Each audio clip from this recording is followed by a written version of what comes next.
Before discussing the planetary prince of Earth, which is also known as the planet of Urantia, we must first look at the Urantia book's perspective on all this. This perspective includes that our planet most certainly didn't progress with the divine plan. The first setback had to do with the default of our original planetary prince that joined the Lucifer rebellion, which eventually led to the Adam and Eve default, which perpetuated their father, Jesus Christ Michael, choosing our planet as part of his seventh and final bestowal, previous to assimilating supreme universe authority. Each aberrant action in our history changed the outcome of our planet's administration. Consequent to this reality, we do not typically operate the same way as many of our planetary neighbors, who do not have a quarantine status and are still in contact with divine circuits. So let's travel back in time and discuss our original administrative plan, its original leadership, and then make our way to how our planet is currently being administrated. The Lenanadek suns, as the third order of local universe suns, are created by the Creator Sun and the Universe Mother Spirit to serve in administrative capacities across the local universe. In our case, such a Creator Sun is our own Jesus Christ Michael, with the Prince of Darkness, Caligastia, being one of many Lenanadek suns of Michael. The primary roles of the order include functioning as system sovereigns, planetary princes, and high counselors. The determination of what role a Lenanadek sun takes on depends on their presented abilities, and partially is determined by their higher brethren orders, such as Melchizedek and Verandadek counterparts, that are higher in divinity status. Unlike the Melchizedeks, who are more stable and less prone to rebellion, being more closely related to their paradise origin father, the Lenanadeks are endowed with a greater degree of free will, being much more like us of creature status. This autonomy is essential for their administrative duties. But it also introduces a vulnerability to insubordination, ego strength, and a stark sense of individuality. This susceptibility is tragically illustrated in the Lucifer Rebellion, where many Lenanadeks, including Caligastia, the once planetary prince of Urantia, chose to defy their divine prerogatives and fall into darkness. Caligastia's appointment as our planetary prince was part of the standard evolutionary plan for inhabited worlds. Planetary princes are typically dispatched to guide the early stages of human development, fostering social organization, spiritual awareness, and cultural advancement. They work in concert with a staff of subordinate celestial beings, including midwayers, life carriers, and other ministering spirits. Their mission is to uplift the planet and prepare it for subsequent dispensations, including the arrival of material suns, which of course are Adam and Eve, and eventually a paradise sun. Their dispatch to a planet is usually signaled by the first God-knowing creatures of the planet, such as our very own Andon Infanta. On Urantia, Caligastia arrived approximately 500,000 years ago, during the early development of primitive human tribes.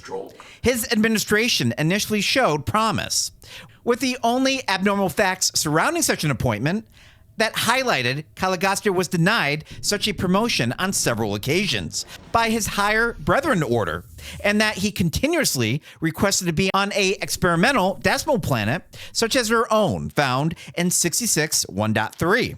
He established the planetary headquarters called Dalmatia, located in the Persian Gulf region in ancient times. There he initiated programs to advance civilization.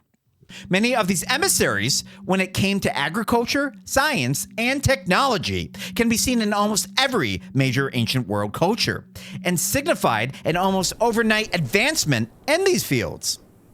It should be indicated that Caligastia's function followed the divine plan for hundreds of thousands of years.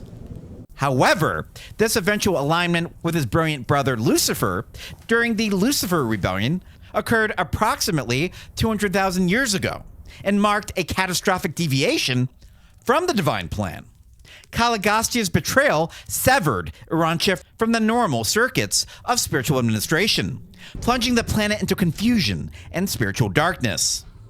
His influence corrupted our spiritual government, disrupted our material evolutionary progress through the transgressions of Adam and Eve, and introduced false ideologies that would persist for millennia through many mythologies of old. In the wake of the Lucifer rebellion, and of course Kalagasta's part in all of this, our planet was placed in spiritual quarantine, and the normal channels of communication with the local universe was severed. It was due to this emergency status that eventually dispatched Makaventa Melchizedek during the times of Abraham. This isolation necessitated the intervention of the Melchizedek order, who are uniquely equipped to handle such emergencies. The Melchizedeks are the first order of the local universe sons, created by the Creator Son and the Universe Mother Spirit. They are known for their versatility, wisdom, and ability to function across a wide range of spiritual and material domains. Their stability and loyalty make them ideal candidates for crisis management and planetary rehabilitation. A corps of 12 Melchizedeks was dispatched to Urantia shortly after the rebellion to serve as planetary receivers. These emergency sons assumed provisional authority over the planet, guiding its spiritual administration and mitigating the effects of Kalagastia's betrayal. Their work included overseeing the development of religious thought, supporting evolutionary progress, and preparing the way for future revelations. The Melchizedeks operated behind the scenes as a self-governing order, influencing key developments and ensuring that Urantia remained on a viable path, despite its apparent isolation. As a fun fact, and to confuse things a little bit more, we learn in 43.5.17 that every quarantined or isolated world has a Verandadek son as an observer that operates as a ruler of men designated as the Most High, a term cited 48 times in the King James Version of the Holy Bible. Among the Melchizedeks, Makaventa Melchizedek stands out as a pivotal figure in Urantia's history. Around 1980 BCE, he incarnated physically in the region of Salem, near present-day Jerusalem, to rekindle monotheistic faith and prepare the way for the eventual bestowal of a Creator Son. This sage of Salem emphasized the teachings of the Most High, El Elyon, and laid the foundation for the Abrahamic traditions. His covenant with Abraham established a spiritual lineage that would influence Judaism, Christianity, and of course, Islam. Makaventa's mission was a direct response to the spiritual vacuum left by Kalagastia and served as a bridge between the Melchizedek receivership and the forthcoming bestowal of Jesus Christ Michael. Jesus Christ Michael, known in the Urantia book as Michael of Nebadon, is the creator son of our local universe. As a creator son, Michael is the sovereign ruler of Nebadon and the co-creator of its spiritual and material architecture in our local universe. His bestowal on Urantia as Jesus of Nazareth represents the seventh and final incarnation required of all creator sons, whose directive is to submit to the will of God. This bestowal is not a simple demonstration of divine empathy, but a strategic intervention to reclaim spiritual sovereignty over a planet marred by rebellion, initiated by Jesus' rebellious sons. Michael's incarnation was sanctioned by the Melchizedek receivers, who held provisional authority over Urantia at that time. Michael's life on Urantia was a living revelation of divine love, truth, and mercy, whose link to the planetary prince will be explained momentarily. His teachings emphasize the fatherhood of God and the brotherhood of man, offering a transformative vision of spiritual unity and personal relationship with the divine. His ministry culminated in his crucifixion and, of course, resurrection, events that reaffirmed his universe sovereignty and restored Urantia's spiritual connection to the local universe. Michael's bestowal marked the end of planetary isolation and initiated a new era of spiritual administration. Although it is not clear what happened to our Most High Observer, Makaventa and Christ Michael are both current key players in the administration of our planet. The contrast between Kalagastia's betrayal and Michael's faithfulness underscores the divergent paths of Lenandadek and Creator Sons. Caligastia, as a Lenandidek son, exercised his free will in defiance of divine authority, leading to planetary chaos. It is also these creature attributes that typically makes the Lenandidek order excellent, trustworthy administrators, being able to draw close to and have a perspective of the finite creatures of man. Michael, as a creator son, embodied divine will and sacrificed himself to restore order and spiritual connection, only learning and fully perceiving creature realities during his 7 bestowal missions, in which he descended from perfection. The Melchizedeks, positioned between these two extremes, served as stabilizers and mediators, ensuring continuity and preparing the way for redemption, since they could act as the bridge between infinity and the finite. The function of planetary princes, as originally conceived, is to serve as the chief administrators of evolving worlds. They are responsible for guiding the development of civilization, fostering spiritual growth, and coordinating the efforts of various celestial ministries. Fun fact, despite these princes technically having no physical form, they were originally detectable by our once material sons Adam and Eve, whose purpose, in addition to uplifting humanity genetically, also included operating as our planetary prime ministers, being our liaison or missing bridge between the spiritual and material, found in 51.7.2. The prince's work is foundational, setting the stage for the arrival of material sons and later the bestowal of a paradise son. On normal worlds, the planetary prince operates in harmony with the divine plan, gradually elevating the planet towards light and life, and in many ways afterwards can be promoted to a planetary sovereign, or god on their terrestrial planet. Urantia's deviation from this norm underscores the gravity of Caligastia's rebellion. The irony is that many of the freedoms and privileges that Caligastia was looking for, consequent to a successful rebellion, would have been received in time if our former planetary prince was a little more patient, having a great deal more freedom as our eventual planetary sovereign. His actions disrupted the planetary trajectory and necessitated a series of remedial interventions by our local universe administration. The Melchizedeks, acting as emergency sons, provided interim leadership and spiritual guidance. Makaventa's partial incarnation, being in the likeness of mortal flesh, offered a renewed vision of monotheism and ethical living.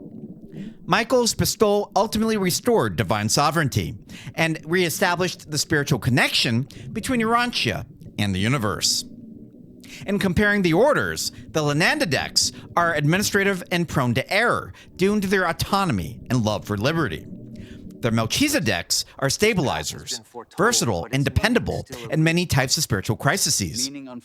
Michael's sons are sovereigns, embodying the fullness of divine authority and love.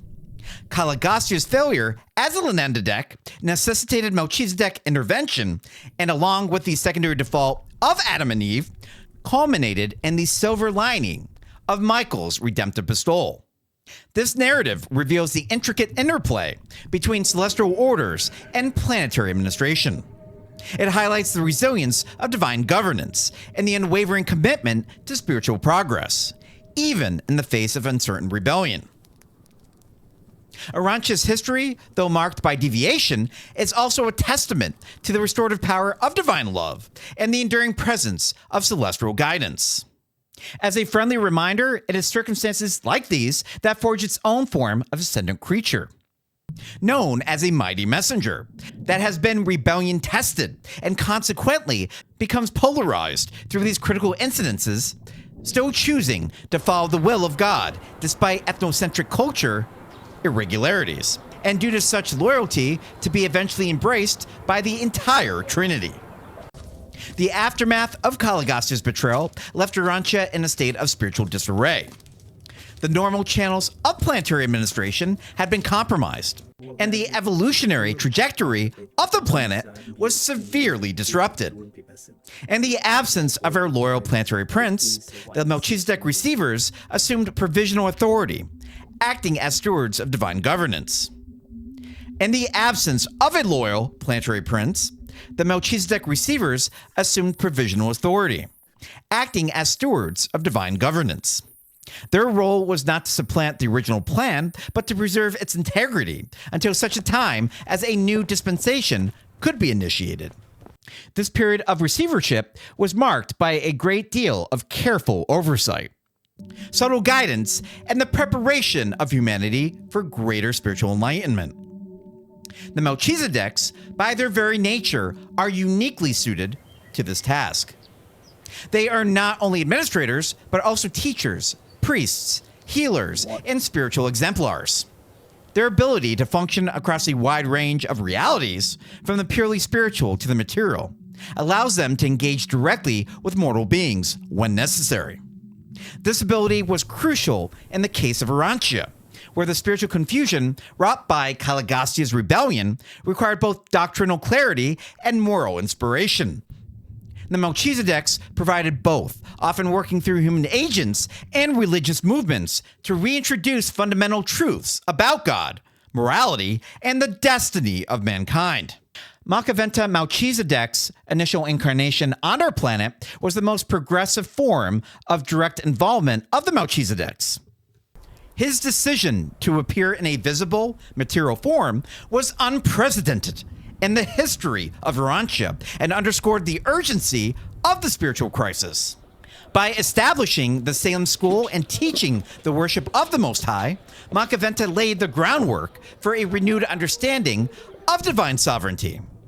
His covenant with Abraham was not merely a political or tribal alliance, but a spiritual contract, one that would echo through the centuries in the form of prophetic traditions, ethical monotheism, and messianic expectations majorly influenced by the teachings of Makaventa. These expectations would find their ultimate fulfillment from the bestowal of Michael of Nebadon. As a creator son, Michael's decision to incarnate on Urantia was both a personal and cosmic act. Personally, it was the culmination of his experiential journey through these 7 bestowal missions, requiring each creator son to submit to each of the 7 expressions of God. As an example, the Father, Son, and Spirit working together would be one of those 7 expressions. Cosmically, it was this decisive act that would reclaim Urantia from the legacy of rebellion and reestablish the divine pattern of planetary administration. His life as Jesus of Nazareth was not merely a moral example, but a revelation of the nature of God and the potential of humanity. The desire for God to descend from perfection to know and be like their own creation. Michael's bestowal was extremely unique in that it occurred on a planet that had suffered both a planetary prince betrayal and an Adamic default. This dual deviation made Urantia an especially challenging environment for a creator son's mission. Yet it also provided a profound opportunity to demonstrate the power of divine love and truth in the face of spiritual adversity. Michael's teachings, his relationships, his compassion, and ultimately his willingness to suffer and die, all of these reveal the character of the Universal Father in a way that no other bestowal could. When Jesus submitted to the will of the Father, he submitted to the very same thought adjuster that we all share up until Jesus was baptized by John in 136 2.3. At that point, his adjuster became personalized and assisted Jesus' mission for the rest of his life in the flesh. The implications of Michael's bestowal extend far beyond Urantia. By completing his 7th bestowal, Michael secured his sovereignty over the entire local universe of Nebadon. This sovereignty is not merely administrative, but experiential. It is rooted in his intimate understanding of his creatures, gained through personal identification with their struggles and aspirations. For Urantia, this means that the planet now enjoys a special status as a sphere of the Creator Son's final bestowal. It is a world that has been touched by the fullness of divine presence and will forever be remembered as a stage upon the drama of incarnation that reached its climax. In the wake of Michael's bestowal, the spiritual administration of Urantia entered a new phase. The Melchizedek receivers continued their oversight, but now under the direct authority of their universe sovereign, Michael. So with respect to all privileges and authority given our universe sovereign, that had completed his 7th bestowal mission, Christ Michael is now our technical planetary prince. When it comes to activities surrounding the immediate administration of our planet, Makaventa Melchizedek technically reigns as our vice-regent planetary prince, until the day Jesus assumes a more active role in the administration on our planet, likely when the universe is established in light and life. A time where the circuits of communication will be gradually restored, and the planet is reintegrated into the spiritual economy of the local universe. The spirit of truth that was poured upon all flesh at the time of the Pentecost became the new guiding presence, supplementing the work of the thought adjusters and the Holy Spirit. This Trinitarian ministry, Father, Son, and Infinite Spirit, now operates in concert to uplift the souls of Urantia and guide them toward their eternal destiny. Looking forward, the future of Urantia holds the promise of further divine intervention. The Urantia book hints at the possibility that Makaventa Melchizedek may one day assume the role of planetary prince in a more permanent and visible capacity as planetary sovereign located in 55.7.3. Such an appointment would be unprecedented, marking the first time a Melchizedek son had been installed as a planetary prince on a post-rebellion world. But again, the official seat, as it were, will always be open to our real planetary prince, if and when there is a lesser need of Michael's role as our current universe sovereign, ages from now. This potential development underscores the unique status of Urantia and the continuing commitment of the Celestial Administration to its rehabilitation. The function of a planetary prince, in its ideal form, is to serve as the spiritual and administrative head of an evolving world. This role involves coordinating the efforts of various celestial ministries, fostering the development of civilization, and preparing the planet for successive dispensations. These dispensations are times in which the remaining sleeping survivors are adjudicated by universal censors and is marked by a significant advancement of the species or the arrival of a celestial figurehead, such as an Avenal sun. Our last dispensation was during the Pentecost that was announced by Jesus Christ Michael. The planetary prince is meant to be a spiritually visible and accessible representative of divine authority, guiding mortals with wisdom, compassion, and foresight. On normal worlds, this function is carried out along with the divine plan, leading the planet steadily toward the era of light and life. Urantia's experience has been far from normal. The betrayal of Caligastia, the default of Adam and Eve, and the extraordinary bestowal of Michael have created a spiritual narrative that is both tragic and redemptive. The seat of planetary prince has been a hot topic for the past 2 millennia. Yet through it all, the divine purpose has not been thwarted, and we most certainly have not been abandoned. The interventions of the Melchizedeks, the teachings of Makaventa, planetary heroes of old such as Van, and the life of Jesus have all served to realign the planet with its intended destiny.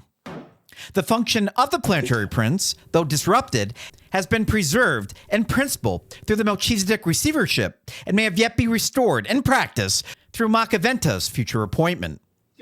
In our future evolution, the comparative roles of the Lenandadeks, Melchizedeks, and Michael's sons become even more significant. The Lenandadeks, with their administrative acumen and susceptibility to rebellion, represent the risks and rewards of delegated authority. The Melchizedeks, with their stability and adaptability, embody the principle of divine intervention in times of crisis. The Michael sons, with their sovereign authority and experiential empathy, reveal the ultimate purpose of creation, the realization of divine love in the lines of finite beings. How lucky of a planet we must be to receive the influence of 2 all-star beings. Urantia's history is a microcosm of this cosmic drama. It is a world that has known betrayal and redemption, darkness and light, confusion and clarity. Through the interplay of celestial orders, the planet has been guided, corrected, and uplifted. The function of the planetary prince, though marred by rebellion, remains a vital component of the divine plan. And in the person of Michael, that plan has been reaffirmed, not only for Urantia, but for the entire universe, a Nebadon. Thank you again for watching today's video, your continued support, and I'll see you on the next one.